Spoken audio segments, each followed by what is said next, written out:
Welcome to the AI Value Podcast. Today our guest is Michael Proksch, PhD, Chief Scientist at Accelerate, founder and CEO of Nextero, author of The Secrets of AI Value Creation, and my friend. So can you like just give us a little background of yourself and how you you started in AI and machine learning, data science, and so on, and relative to value creation in those early days?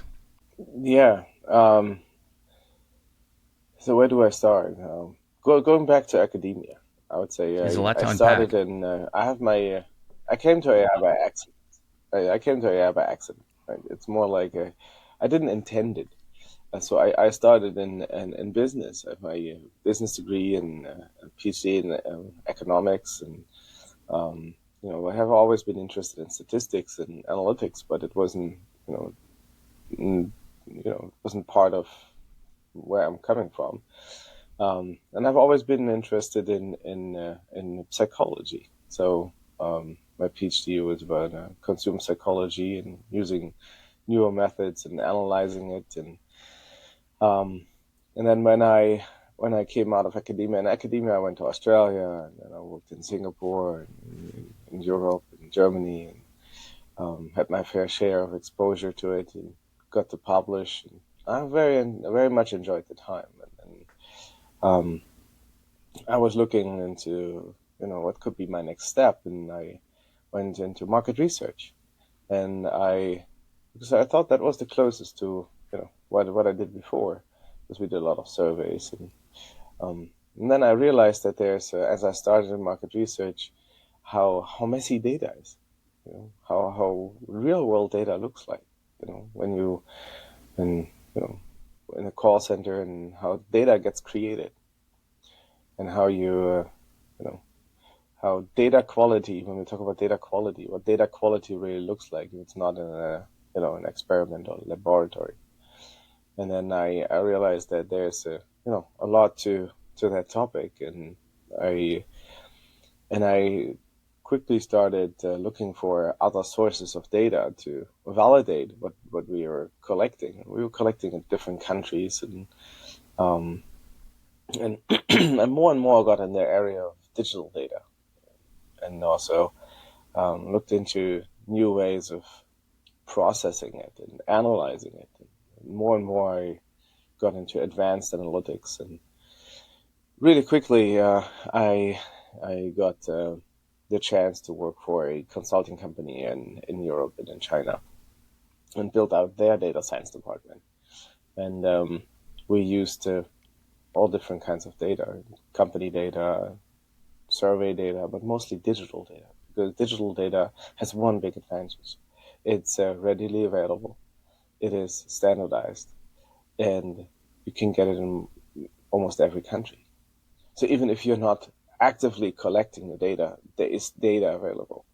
So we we started using a lot of digital data and new types of analytics, and build solutions that really help to drive the needle, let's say, and I'm talking about business decision making, or let's say could drive the needle.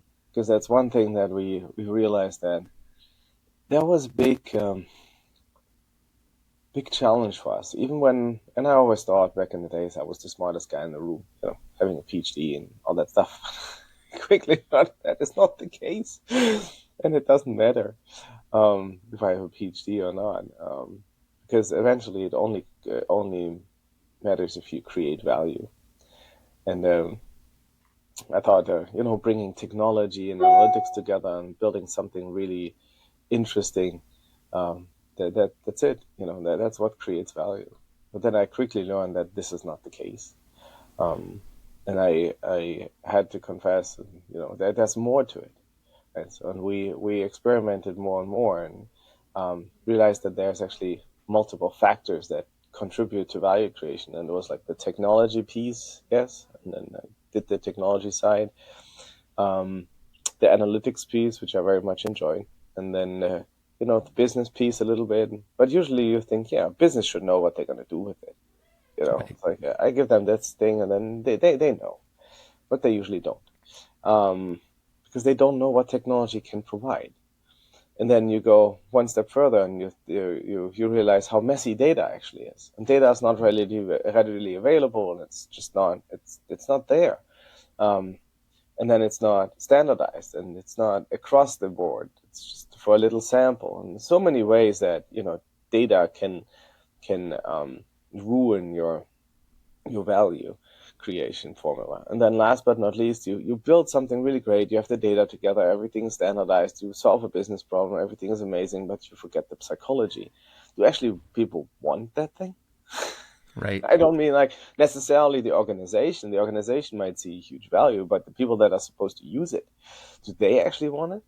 And especially with the topic of AI, right? We talk about, hear it all the time in the media, replaces jobs and the next people getting fired and, all those things. I don't actually want to touch the topic at my job. It's fine if other people use it, but at my job, I don't need AI. And I'm better, I'm faster, I'm higher, whatever it is, right? And then you realize if you miss out on one of those things, just one, the value is always zero. That's why, look at the studies from McKinsey and so on, right? They realize that the value gets created of the last 20% of the journey. So it's not the additive part. You cannot start and say, hey, I give you $5 million. Where do you start? Oh, I pour it in technology. I give it all to AWS. There's no value. There's nothing. You go one step further. I take a fine share of the AWS and put a little bit in analytics. Nothing. It's just I capability. yeah, we keep building it, and then you go to business. Okay, now I apply it to business, and I have this, and you spend now the $5 million on 3 out of those 5. Doesn't help you. Right? Now you figure out, okay, you need the right data at the right quality, at the right level, at the right volume, all those things. Good, 4 out of 5, still zero value. And that's why it's the last 20%, because it's 1 out of 5. It's like if you have them all together, that's when you start to create value. And Right. then you need to, and then you build it up step by step by step. And as we started to learn that, and started to realize that formula, and that this formula is not additive, because it's actually multiplicative. It's the interaction of them. So they all need to overlap. And now you think about, with this very simple differentiation, how that makes sense, and in so many organizations, you have 5 people. 5 people, each of them is responsible for. You have the CTO responsible for technology, and you have the chief analytics officer, the chief data officer, sometimes the same person, which is great. And then you go to the business stakeholders, and you have the chief transformation officer, and they never talk to each other. Same thing. No value gated. It's not additive. It's not about having them. It's about them being, going in the one direction. If somebody has a slightly different agenda, it becomes a huge problem. And that's where all those organizations struggle today with. Either they don't have those people, or they're missing out on them, or they're having slightly different agendas, different directions. So, and that eventually creates zero value. So, but as we started to realize that, as in the consulting company, that we need to bring all the factors together, we started to see the value creation, right? And then I got the chance then to come to the US, and work for Aetna CVS for a little bit more than a year, and then I went on with back in the days, startup, not startup really anymore, but one of the constant leaders in the AI space in H2O, in Silicon Valley, and I got the chance to lead value creation there, and transformation, and then I focused on my book, and our book. It's not my book. I keep saying that's not actually my book. It's our book. So many contributors to it, and so many authors. It was more, a common effort to really show, okay, value creation. How is it done? Because when we started talking to the contributors and people in our successful people in our area, we realized that they all have done it the same way. So they all agreed with the approach. So saying, okay, good, there are 5 factors. Those 5 factors need to come together. And there's, It's the interaction of them. And it was very interesting to see that, um, I seem to find a secret. We were holding a secret with all the, different backgrounds that we had, but we all agreed on something. Um, and that was like this uh, overlapping of value drivers and factors. And then we decided, okay, let's make a book out of it, because there was no book. There was nothing. Nobody talked about it. People talked about the individual drivers and how to optimize them.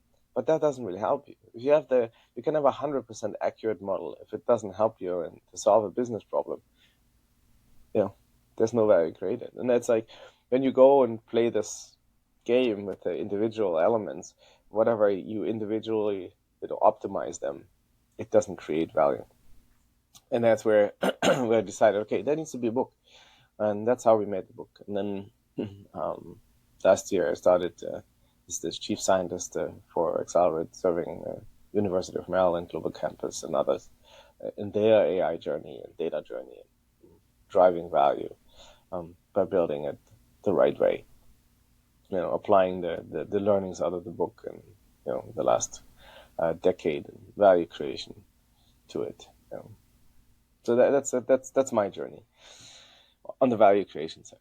Awesome. So it's a humbling experience, and all of the contributors to the book have scar tissue, Yeah. right? Oh, I failed many times. I failed many times, because that's the only way you learn it. That's why when we write in the book about the AI achievers, they didn't become AI achievers within a year. It took them 20 years of learning to get where they are today. And that's like when people say, okay, yeah, you can be AI driven within a month, a year, 2, 5. It's all very, maybe you could, if you don't make any mistakes on that journey. Right? But there is a lot of things to learn, and the organization has to go through it. It's not like you can skip the steps. You need to walk that path. With the right guidance, maybe you can try to avoid a couple of falls and failures. But then you need to. The biggest challenge is that those are all unknown unknowns. Right? So for a lot of people, they focus on technology and they're falling, and then they try to find the reason in the technology. The cause must be technology. So I must have done something wrong on the technology side, until they realize, wait, it's not technology. And then they go and take one step back and look at it from a bigger perspective and see, oh wait, maybe I'm missing something here. And that takes so long. This misattribution of failure and learning. Right? That's why it's 20 years. Plus, I mean, a couple of things really take long, like getting your data together and a couple other things. It might be a long-term journey some organizations are in from a data management perspective. But it's especially that that learning process that takes so much time and effort and money. That's the other thing, right? A lot of organizations have spent a lot of money on the AI journey. Which is the point of the book, and the emphasis on how interrelated all these elements are, and having leadership, mentorship, like folks that have the scar tissue, that can guide the enterprise towards value creation, understanding that all of these elements are interrelated and they're all important. And but it's challenging to get the executive team to buy into it and sponsor it, and to be rowing in the right direction, or all in the same direction, as you mentioned. And I think you brought something up that's very interesting, and that's like there's a lot of consultants out there, a lot of AI consultants. Everybody's doing AI consulting. They're big experts in the field. The challenge with that is it's like reading from a book, learning from a book. You can only learn from a book that much, until you experience it yourself, and you realize, wait, it's totally different. Right? It's all about the details. Right? It's like reading about bungee jumping. You don't get excited. you can read about it, which is going to be fun, but it's not like, you don't get the adrenaline. You don't get to the point that you're standing there. And I've never done it, so I'm just deciding if you jump or not, and everything that goes through your head and all those things. You can read about it, but it doesn't, get you really there, and you're forgetting a lot of things. And that's I think that's the biggest challenge. You can read about those things, but eventually it's not about reading, it's about doing. It's like when you talk to a couple of people that have those scar tissue and have been in that journey for 20, 30 years and are now contributors to the book, very successful in their field, CDO, Hewlett Packard, and Starbucks, and CBS, and many others, um, and then you talk to them, they're telling you a slightly different story than what you read. Right. One of the things, and I'm always surprised, is like you need to what you hear from consulting is like you need to get your the culture is the most important thing. You need to get this done first before you do the next thing. But the challenge here that doesn't work like that. So there's not like I can create a data driven culture, and then I start the journey, right? Or you need to get all your data done in order, which is true. But it's like for many organizations that it doesn't work like that. You can say, okay, yeah, look, give me 5 years or 10 years, and I get over all of our data together, and then we start our AI journey. People don't want to wait. It's just not. It's not reality. That's not how it works, right? So in theory, this is how it works, but in reality, it's totally different. And that's like when you're talking about the culture gets changed on the way. So you need to find an approach that gets you on that journey. Then you find the right methods to do that. Or the data part, right? Nobody wants to wait for 5 or 10 years. So how can you make it that you're building a house not from the foundation up to the roof, but you're building the bathroom first and have a little roof on there, and then, you're adding a little piece of the kitchen, and you're making it that it creates value on the way, right? And I think that's the challenge. And when you talk to people that have done it and have been successful with this, you hear a slightly different story. And it's not that they're telling you a different, the drivers are the same, but how you approach it, and that makes all the difference. And how do you approach those elements, right? And how do you get it all together? And I think that's what the right guidance, the right mentors can help to to do it. And I do have my own mentors. It's like it's not that I'm the all knowing person. It's like I still, because it's very complex and very big, and my approach changes. I don't want to say constantly, but the details change on the way there, and then you have to go. Maybe sometimes you think you always have to go left, but then sometimes you have to go a little bit right and then left and right and left, and then you go a little bit more right and then you go a little bit, but you get to the end eventually. And I'm very very happy and lucky to have a couple of great mentors on my journey. And without them, I wouldn't be where I am today. But if you ask me, okay, when people ask me, do you consider yourself successful? I don't know. I failed many times. I don't know if you call that successful. I'm a successful learner. Um, I'm successful in creating value here and there. And meanwhile, you know, more times than I fail in creating value. Um, but it has always been a challenge. I don't think it's ever going to stop. Right. And I Right, really right. like to listen to people like Elon Musk or my co-authors Nisha Paliwal and Willem Beelard and all the other contributors. And when they tell you their stories, they all have struggled. They all have been successful because they were persistent. They just didn't give up. They didn't accept the no. That's the interesting piece. Right? They found a way. Interesting that there's a pattern, though. But then Right. we could write it down in the book that there is a pattern Well, one of the to it. patterns that I'm seeing is, and this goes back to one of your earlier comments about there's a lot of AI experts out there, and the reality is they're most likely experts in a very niche area, And so there's a collection of AI experts where their you know their experiences throughout their career, their learning process, making a lot of mistakes along the way, are focused on one of these elements. They're doing model building, and they could be the best in the world. Yeah.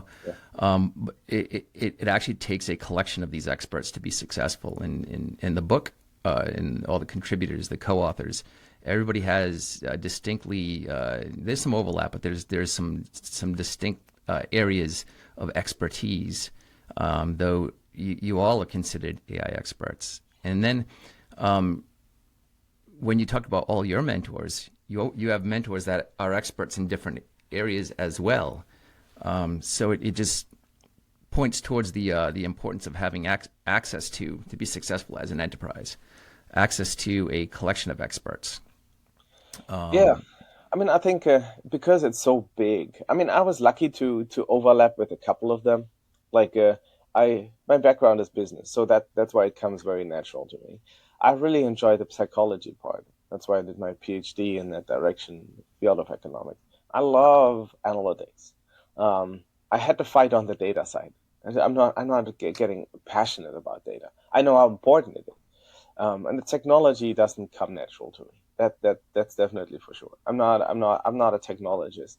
I have to deal with it, but I listen to others when they give me recommendations on the technology side or give me recommendations on data management and all those areas, because it's just not. I'm not.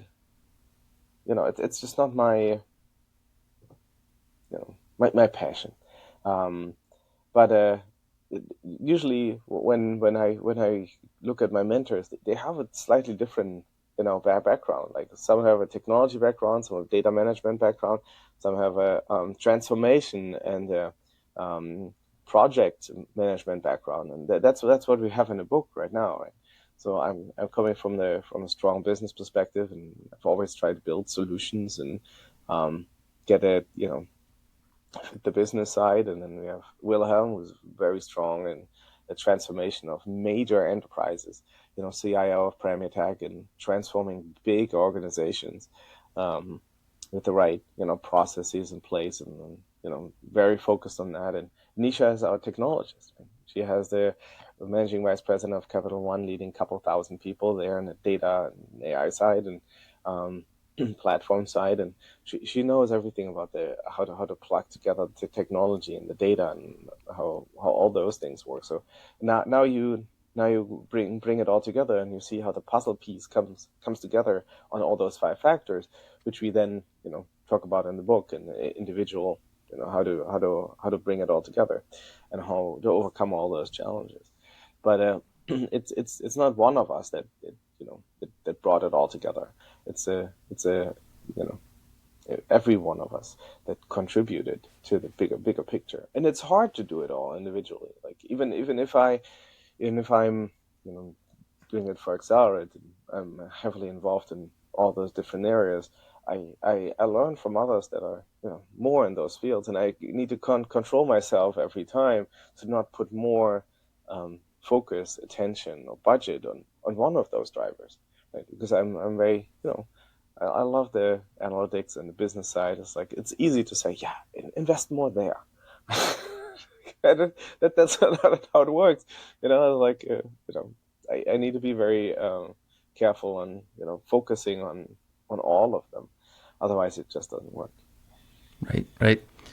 So the services that you have available, the subscription service to a flex bench of leaders. So on the website that's associated with the book, and and folks can go and visit, and there's an abundance of information and resources Yeah.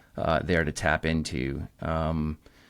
But just thinking about this model that you've envisioned and that you've served up to be available to enterprises, where they can subscribe to a collection of thought leaders, each having their own expertise and background, really encapsulates what you just described, and it's clever. For sure, So they actually would have access to you and to Nisha and to Will, and there's several others like the contributors to the book and other friends that are going to join the team. So it's yeah. I mean, how would you I mean, the idea of the when we started with the book, I realized that I'm not alone in it, right? And I very much benefited from all of my mentors, their advice and their guidance. Um, and then the challenge was that the more people I talked to, they all were alone on their journey.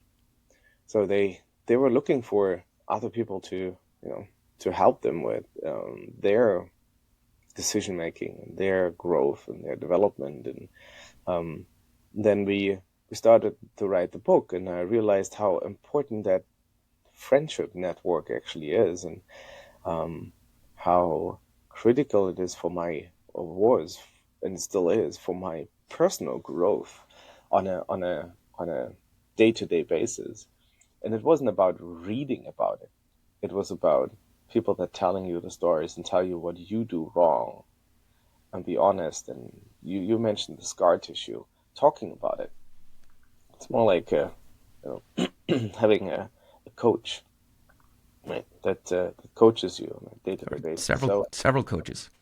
yeah, and then every coach has their own background, right? You don't get a coach that's more focused on one side of it, of this very complex value creation formula, right?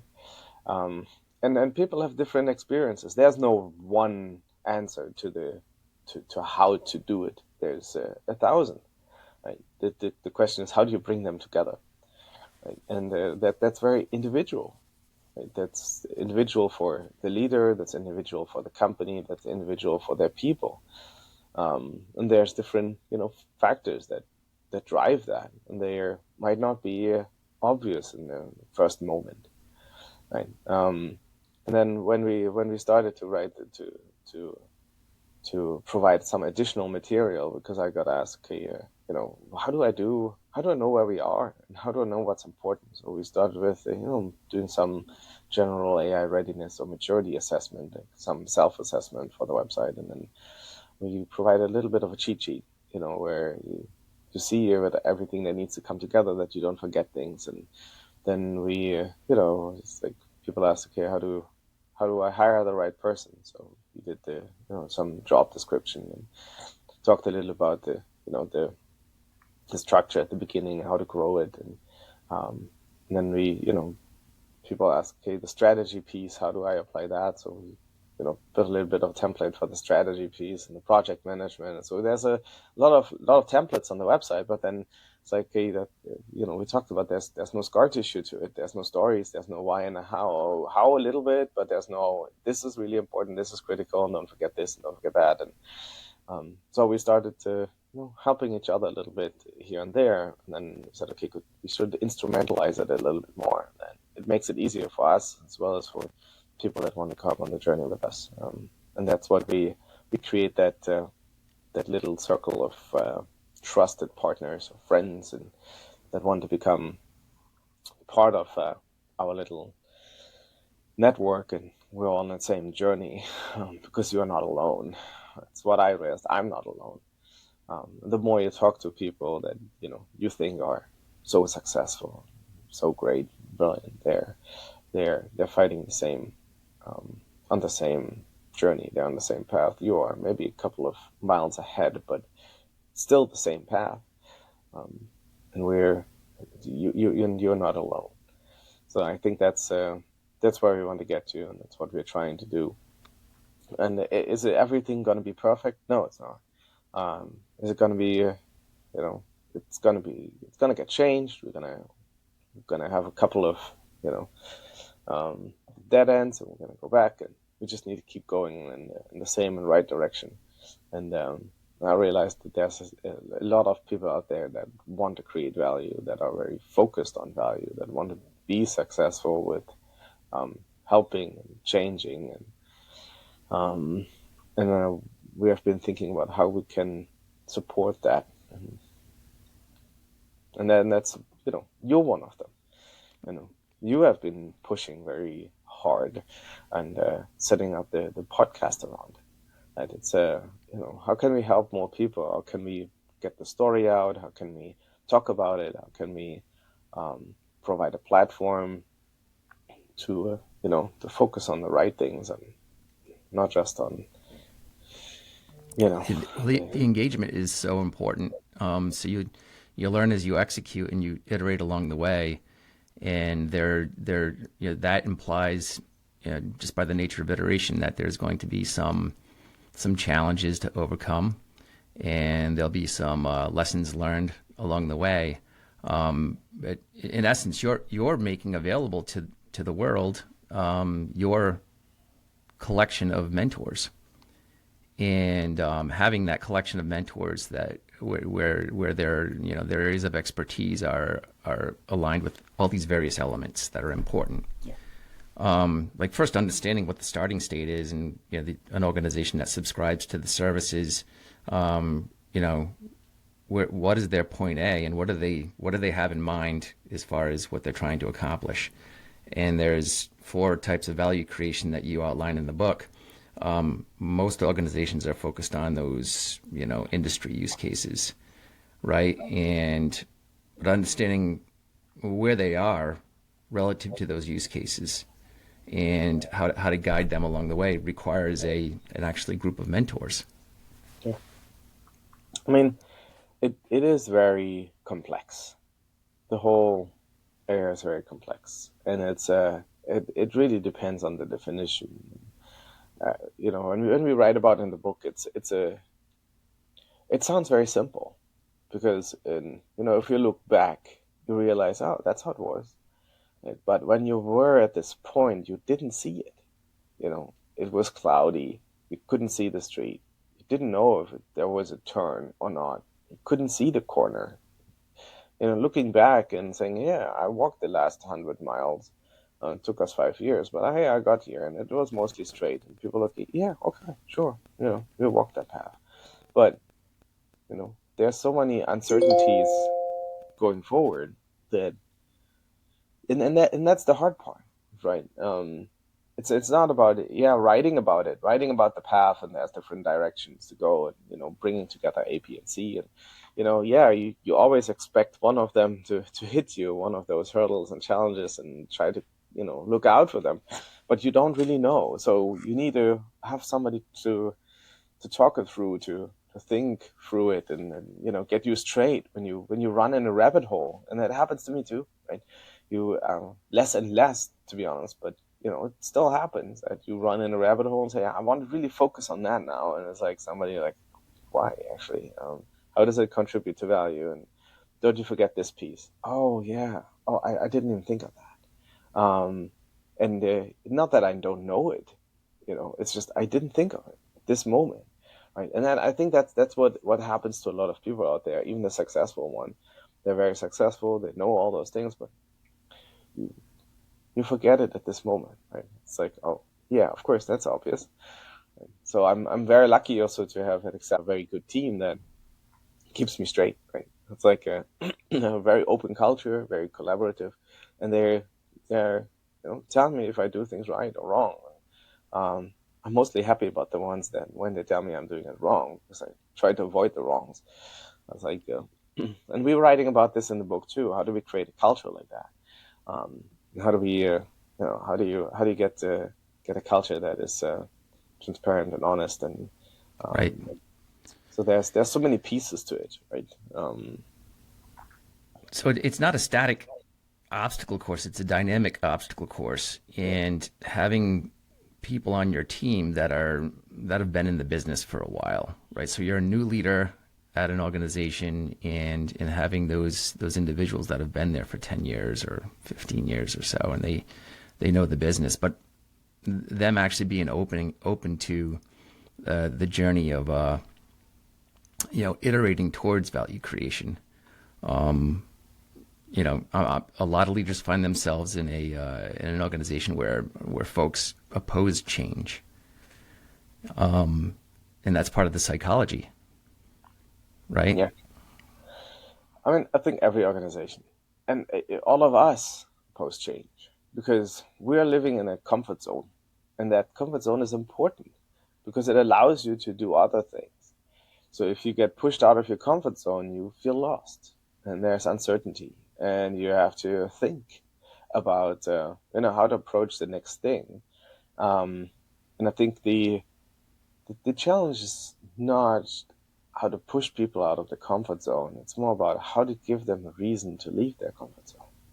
And Right. I think that's the important piece when we talk about adoption of AI solutions in the book, right? How can we give people enough reason that they are willing to leave their comfort zone and come on the journey with you? Um, and I think if you start changing the question, it starts to become easier. When you think about, okay, usually you try to focus on providing value to the organization and the customer, but forget the people in the middle, your employees, your team, the people that are supposed to use it, the people in operations. So how can I help them to see value, and how can I build it the way that it creates value for them too? So like when we think about the dashboard technology, and AI is certainly one step ahead because a dashboard technology was just for augmenting decision making. AI is for um, automating decision making. Um, or let's say can be used for automating decision making. So if you go to the dashboard technology, and even that failed, we have 20 to 30% adoption of dashboards today. And how many thousand dashboards does an organization have, and how many do really get used? And the challenge is not just, the technical challenges, because that's not the problem. The dashboards are out there for 20 years. So if we haven't solved technical issues for 20 years, 2 decades, I think we're pretty bad on that side. But I don't think that's the challenge. The challenge here is, how do you use a dashboard? Does it really serve the purpose? Does it create value for the people that are using it? Um, and then there's two ways of using the dashboard. One way, I can help people to have a higher salary because they have a variable part that I can actually facilitate it, help them to grow. Or I use it to measure their performance and go and say, hey, look, this other person next to you achieved 2% more than you. You need to hurry up, or, I have to cut something from you. So I think, and everybody's afraid of the later, the last version of it, right? So if you, it's the elephant in the room, and nobody seems to want to address it because you don't really know, and you don't want to commit to anything. There's so many ways of um, avoiding that elephant, which is pretty obvious, which is pretty big, pink, you know. Everybody avoids that elephant. So, but if you address it and say, "Hey, look, we have that pink elephant, and it's actually here to help you," and make that clear from the begin with, I think it's a different approach to the problem. Um, and for AI, it's even more important. Right? Dashboard, we just we can use it to augment decision making. AI is, people are afraid of automating the whole job. So there's why if I come to you and say, hey, look, I'm the guy who's running AI here. Can you tell me about your job? You wouldn't be the most forthcoming person on, on that topic. Like, yeah, no, look, I'm happy to explain every single thing that I'm doing here. Not getting any Mm, feeling that you're gonna get mm. replaced. I've been Like, there. there's, and then this is just the most obvious thing, right? There's so many ways AI, can change the how organizations work and shift, the the focus within organizations. So it's really important to address the topics the right way, or you're not going to be successful. Well, this is not new, though. Like No. I've been involved in implementing enterprise applications, and I had to spend time with participants in the process, and there was always that fear that the new business application was going to reduce their the need for them, and there's always that anxiety there. But I mean, setting an accurate expectation, an appropriate expectation up front, including those human participants in the process of transforming the business, and motivating them, inspiring them, right? So the motivation shouldn't be fear related. It really should be, motivated by intellectual curiosity and a desire to solve a problem. Knowing that you're always going to have a place on the team.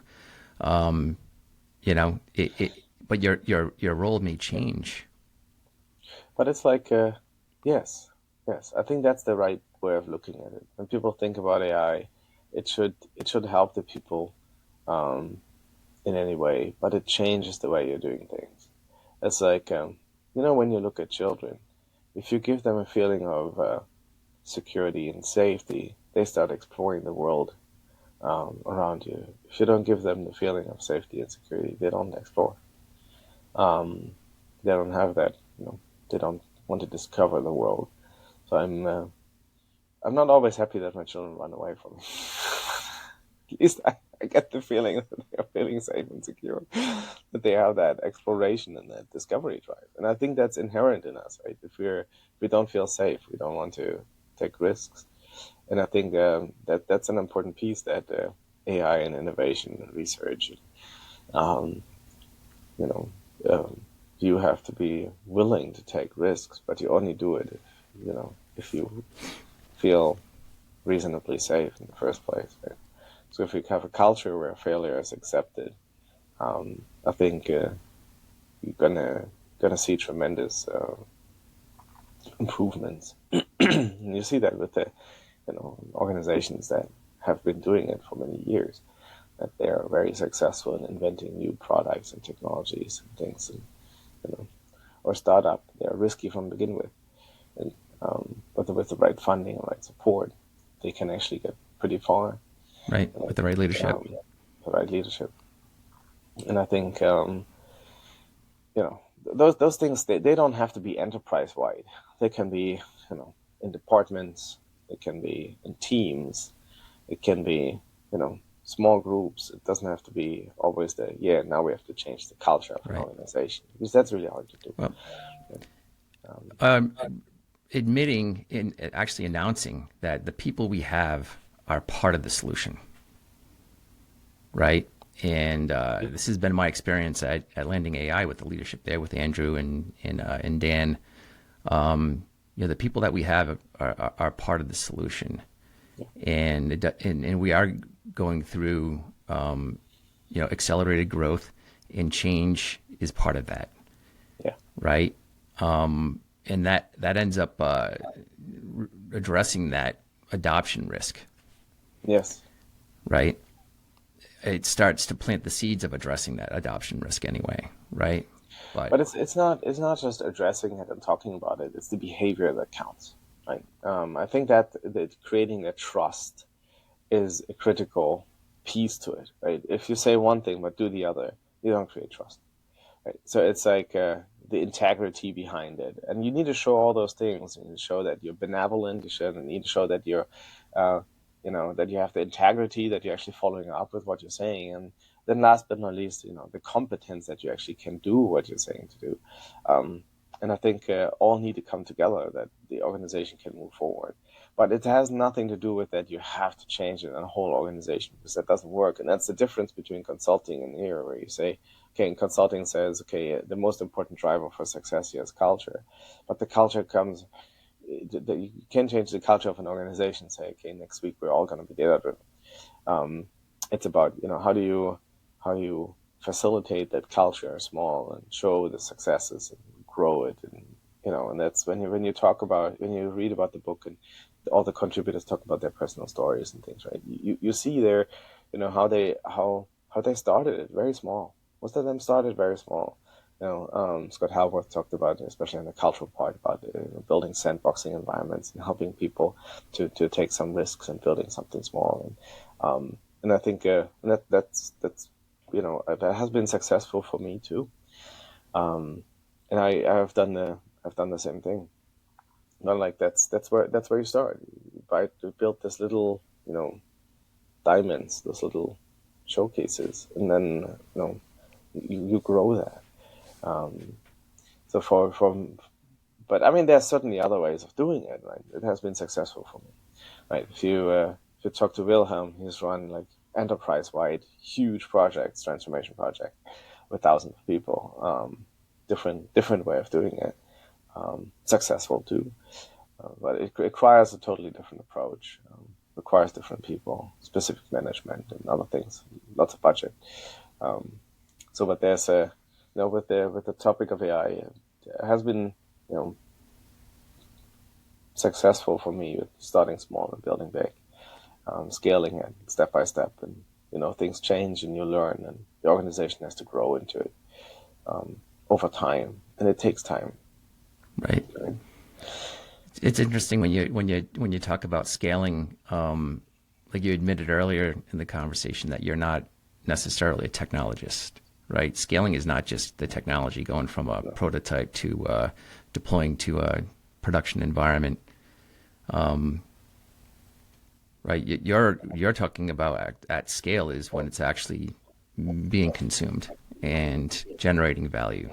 Oh yeah. You go from a small instance where it's to show the people that what is possible, so they can see it in action, so they can wrap their minds around it.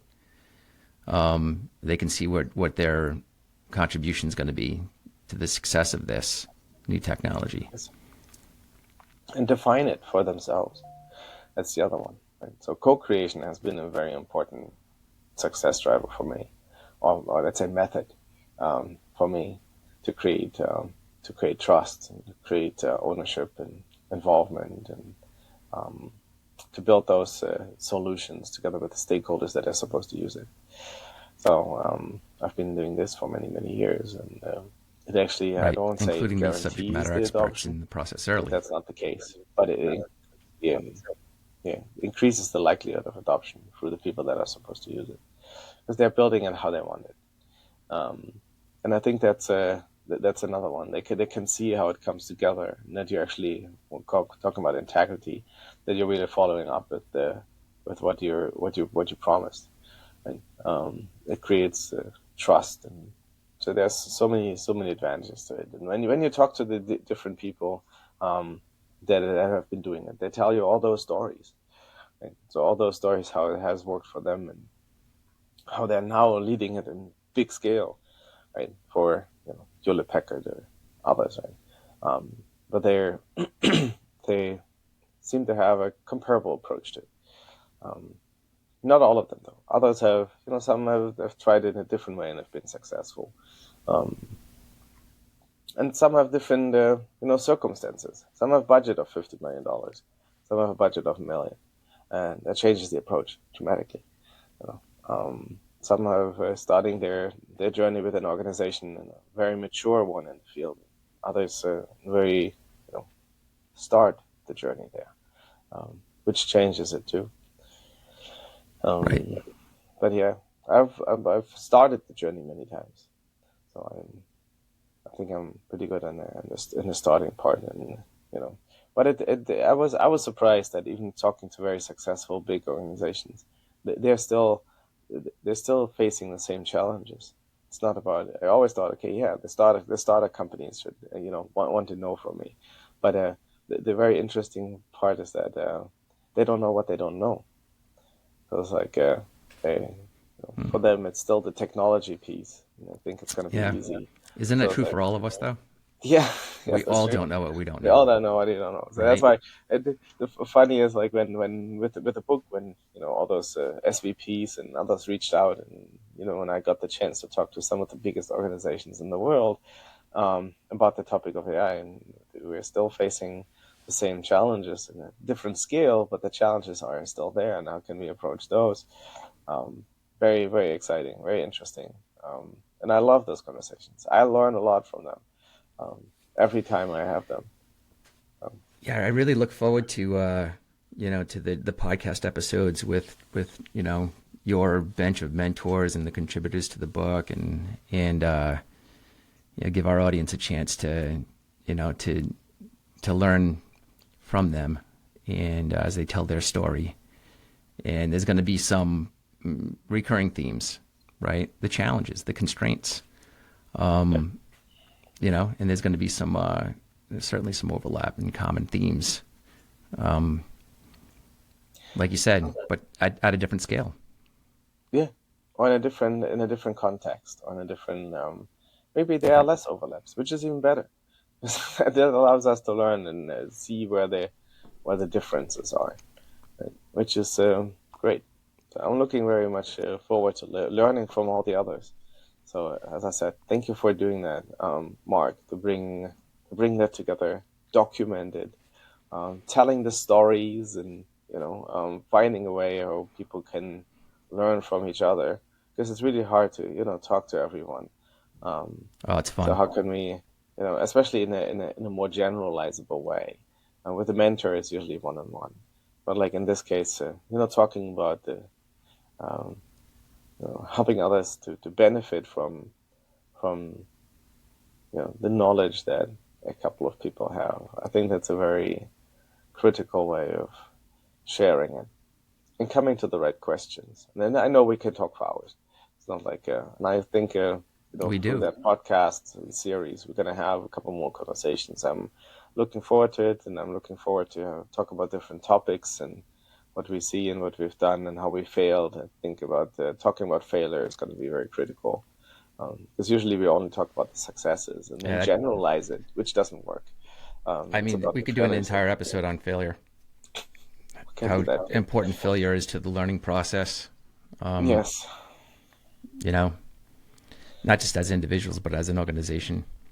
Yeah. So, yeah, how do you Great. manage that as a leader, right? Yes. And So, then, but that's, setting up the right culture is critical for yourself too. And, being willing to take risks.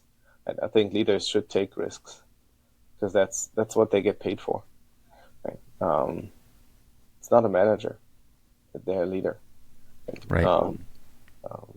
Risks in a way that, don't, impact the organization in a negative way, but like risks that, where you and value creation can benefit a lot. And Calculated there's risks. different, yeah, personal risks. Let's say that. And there's different ways of doing it. I'd love to learn more from. That could be another topic, leadership.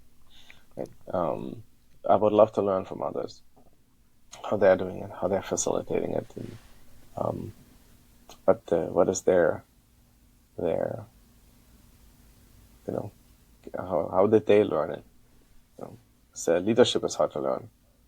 Management is something you can learn. Um, leadership is hard. Some are very natural leaders, right? While others are not. I think you can become a leader. Um, it's like and I'm working on that. I hope I'm not doing too Well, bad, but I'm working on it every single day. oftentimes the best leaders are those that are humble, right? And a lot of times it's those that don't want the management position, right? That So, sounds familiar. yeah, I don't know. right? Yeah, But, it's about enabling others, right? And I think for me that's the most important part, and I trusting others and having um, yeah. But as I said, everybody's different, and there's different ways to roam. So it's like I would love to learn from other people that have made the path and been successful to getting to Rome, maybe even faster than me. That would be cool. You know, right. learn from that. So I really learn. Not that I know Elon Musk personally, but like reading on Twitter and things that seeing his interviews, and it's very interesting to follow him as a leader. Right? But I really I have this image in my head where he's carrying the sink in the building. I'm like, yeah, it's pretty humble. He's He's not telling other people to carry the sink. He's just doing it himself, which I think it's pretty cool. For me, it reflects so many things. And it's We could like, do an episode just on Elon Musk. yeah, And other thought leaders like Elon, you know. It would be cool to have somebody like that actually knows them or them personally, but it's like I don't know him personally, so I can't. He Really certainly it's gives just like the those things impression that he's fingers on the keyboard and he's you know, actually right there with the team doing the work. Yeah, no, and I think that's really critical. Okay, thank you very much, Absolutely. Mark. I know we reached the end of time here, but it was wonderful, and I hope we're gonna have many, many, many more conversations coming. We will. I know we sure. already had them, but never recorded. Right. Now I have to go continue my preparation for the hurricane. Yeah. So yeah. prayers are with you and your family, and thank you very much. Appreciate that.